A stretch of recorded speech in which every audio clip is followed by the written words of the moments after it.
Quer dizer, muito que se está fazendo aqui, professor, é a questão do ano eleitoral, né? Então, se aproveita de tudo para poder usar ao máximo isso em seu próprio favor, né? Não falo isso especificamente de Bolsonaro, mas de todos os políticos em geral que fazem isso, né? Não, não há a menor dúvida. O que talvez haja de diferente aqui neste caso é que o governo, a cada semana que passa, vem aumentando o seu grau de desespero em função das pesquisas eleitorais não mostrarem resultado nenhum das medidas que foram feitas. Vamos tomar um exemplo.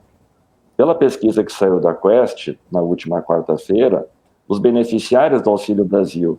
que foi uma medida eleitoreira implementada pelo governo Bolsonaro, 51% dos beneficiários do Auxílio Brasil não votam ou não votariam em Bolsonaro se a eleição fosse hoje. Todas as políticas que o governo tem feito de redução de impostos, ou todas as medidas populistas do ponto de vista fiscal, elas não têm surtido efeito não apenas em reativar a economia, como elas não têm gerado nenhum impacto positivo na avaliação do governo ou na opção de voto dos eleitores. Então,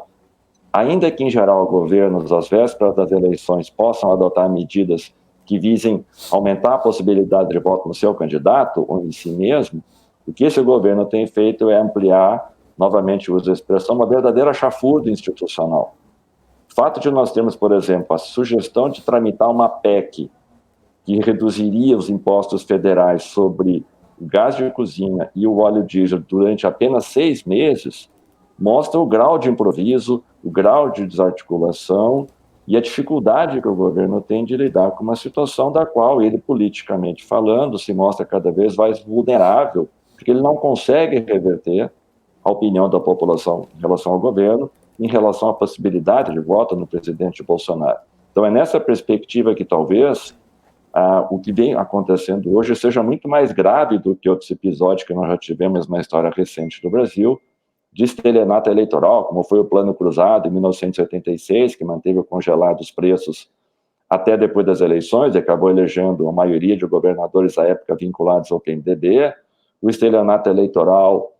do ex-presidente Fernando Henrique Cardoso, quando manteve a paridade do dólar e no seu segundo mandato a crise da inflação estourou, ou mesmo as medidas adotadas de contenção de preço da gasolina e da energia elétrica pela ex-presidente Dilma.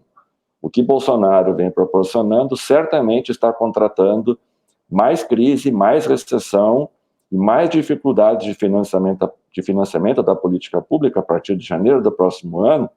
que certamente indica pelo menos 2 caminhos, ou eventualmente um deles. Ou vai ser necessário aumentar os impostos para compensar os gastos que estão sendo gerados agora, ou vai ser necessário que o governo reduza em tal monta as despesas que talvez o próprio investimento e o financiamento das políticas públicas possam, a partir do ano que vem, ficarem profundamente prejudicados. Então, é nessa perspectiva que a dimensão do populismo, que a dimensão das medidas adotadas pelo governo Bolsonaro, num contexto já de recessão econômica, elas estão indicando que, a partir de janeiro do próximo ano, a sociedade brasileira, a economia brasileira, o país enfrentará um momento de muita dificuldade para conseguir recuperar-se dessas medidas que estão sendo adotadas até o presente momento.